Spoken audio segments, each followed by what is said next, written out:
Graça e paz, que Deus abençoe sua vida. Hoje nós continuamos com o nosso devocional diário e se você está acompanhando a leitura da Bíblia toda, você está em Salmos 105 até o 108. Ao fim do ano vai ter lido toda a Bíblia, se você estiver acompanhando desde o início do ano as proposições de leitura do Antigo Testamento e lendo conosco o Novo Testamento também.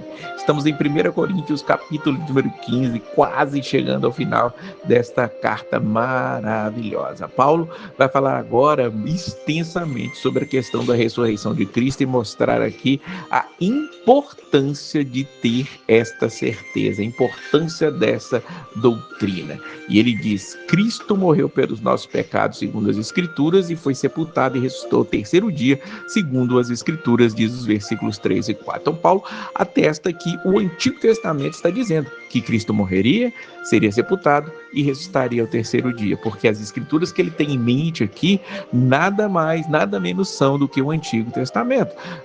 Os evangelhos, outras cartas ainda estavam sendo redigidas nessa época, então nós temos aqui convicção de que estas Escrituras que ele está citando são o Antigo Testamento, e sim, eles falam, no Antigo Testamento, a Bíblia fala sobre a ressurreição de Cristo. Claro que essa revelação foi progredindo e o Novo Testamento traz ela muito mais clara para nós, mas o Antigo Testamento sim revela tudo isso. O próprio Jesus disse, quando estava com os discípulos no caminho de Emaús, que ele foi abrindo as Escrituras e mostrou de Gênesis até Malaquias tudo o que foi dito acerca dele. E aí Paulo vai dizer que se não houver ressurreição, tem alguma coisa errada. Versículo 13 e 14. Se não há ressurreição de mortos, então Cristo não ressuscitou. E se Cristo não ressuscitou, é vã a nossa pregação e vã a vossa fé. Ele reforça no versículo 17, se Cristo não ressuscitou, é vã a vossa fé e ainda permaneceis nos vossos pecados. Veja a importância da ressurreição. Se Cristo não ressuscitou, o que é que nós estamos pregando? Se Cristo não ressuscitou, nós temos fé em quê?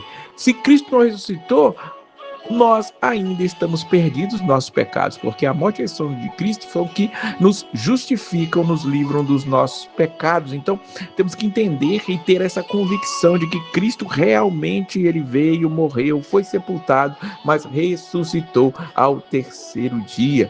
Ele diz mais no versículo 18, e ainda mais os que dormiram em Cristo pereceram.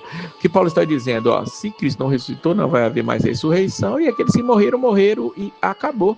E ele deixa claro isso no versículo 19, se a nossa esperança em Cristo se limita apenas a essa terra, somos os mais infelizes de todos os homens. Nós não podemos, irmãos, ter esperança em Cristo somente aqui, há um porvir para nós. O povo cristão vive da esperança da volta de Cristo, da esperança da ressurreição. Paulo ele é duro no versículo 32, se os mortos não ressuscitam, comamos e bebamos, que amanhã morreremos. Para que nos preocupar com outras coisas, como Dostoiévski vai dizer, né? Se Deus não existe, todas as coisas são permitidas, se não há ressurreição, não há julgamento, não há um futuro que nós vivamos de qualquer maneira, mas não, nós sabemos que há um futuro, há algo preparado para nós, e isso inclui a ressurreição, porque assim como em Adão todos morrem, assim também todos serão vivificados em Cristo, diz o versículo de número 22. Paulo ele vai dizer aqui, então, como é que é essa questão da ressurreição? Alguém pode perguntar, ele diz no versículo 35, como ressuscitam os mortos e em que corpo vem? Ele mesmo responde, insensato, que semeias não nasce se primeiro não morrer. Paulo está comparando uma semente, a ressurreição é uma semente, que as pessoas podem achar, morreu de um jeito, vai ressuscitar daquele mesmo jeito.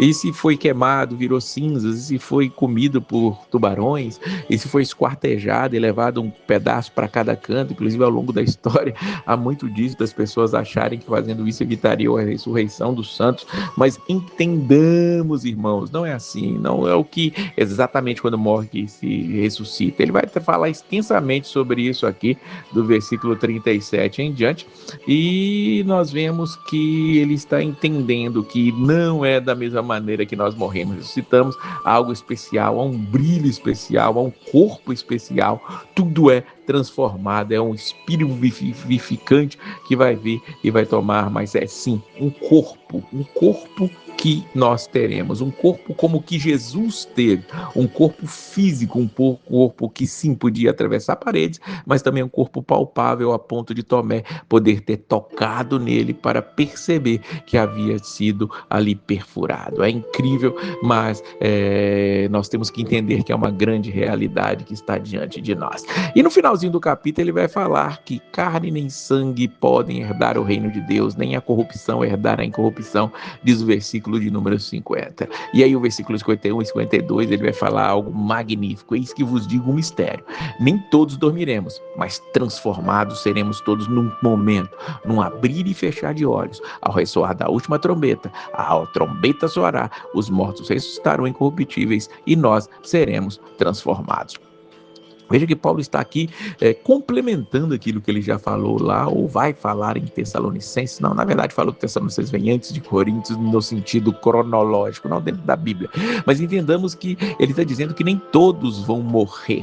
Muitos vão ser transformados no abrir e fechar de olhos. E veja bem, é a transformação que será no abrir e fechar de olhos. Mas a igreja será arrebatada, num piscar de olhos acontecerá? Não. É uma transformação que acontecerá no abrir e fechar de olhos. Veja bem, leia aí versículos 51 e 52. Essa separação de capítulos e versículos veio posteriormente, como eu não canso de me lembrar a vocês. Então, essa separação pode te causar a ideia de que é outra coisa, mas não. É a transformação será no abrir e fechar de olhos, quando a última trombeta tocar. E quando ela tocar, primeiro os mortos ressuscitarão, como Paulo fala aos Tessalonicenses, e os que estiverem aqui serão transformados. Ou seja, os mortos vão receber um corpo transformado, receber as suas almas que estavam no céu, vão encontrar com esses corpos, e os que estiverem vivos vão receber esse mesmo corpo imediatamente, para então se encontrarem com o Senhor nos ares. E ele termina louvando, graças a Deus que nos dá a vitória por intermédio de nosso Senhor Jesus Cristo, diz o versículo 57. Mas claro, quando ele está falando do porvir, quando ele está falando da volta de Cristo, sempre há uma palavra de encorajamento, uma palavra de serviço, e ele encerra no versículo 58 dizendo: portanto, sabendo tudo isso, meus amados irmãos, serem firmes, inabaláveis e sempre abundantes na obra do Senhor, sabendo que no Senhor o vosso trabalho não é vão. Firme, constante, abundante, trabalhe, sirva, olhe sim para o céu, olhe sim para a volta, olhe para o futuro, mas é o presente onde nós vamos revelar a glória de Deus. Que Deus abençoe a sua vida. Se você chegou até aqui, o áudio bem longo, poucos vão chegar, mas se você chegou, coloque aí nos comentários no YouTube: eu vou ressuscitar. Deus abençoe a sua vida e a paz do Senhor.